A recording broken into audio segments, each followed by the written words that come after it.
Des décors opulents féeriques plongent les visiteurs du château de Chantilly dans un véritable conte de Noël.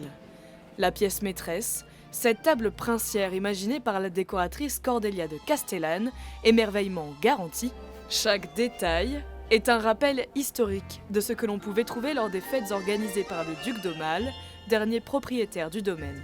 Cette reconstitution festive trône pour la première fois dans la galerie des Batailles.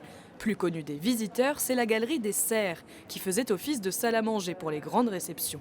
Mais sur les menus d'époque du mois de décembre, aucune mention de repas de fête. Il n'y a pas de chapon, il n'y a pas de foie gras, il n'y a pas de bûche comme on connaît de nos jours.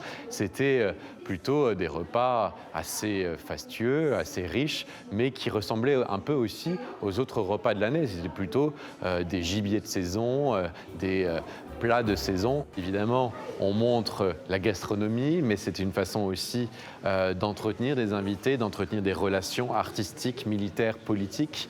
Et puis, ce qui était important aussi, c'est ce qui se passait après le repas. Après le repas, eh bien, le duc d'Aumale montrait sa collection d'art, la plus importante en France après celle du Louvre. Et c'est justement là que se poursuit la visite, avec 2 tableaux commandés en 1735 par Louis XV, les plus détonnants de la collection.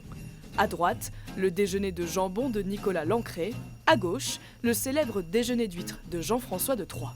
Ici, c'est vraiment l'esprit de la fête. Le moment du repas, qui d'ailleurs sans doute peut durer plusieurs heures, est un moment où l'on s'abandonne. Que ces scènes de liesse vous inspirent pour vos repas. Joyeuses fêtes!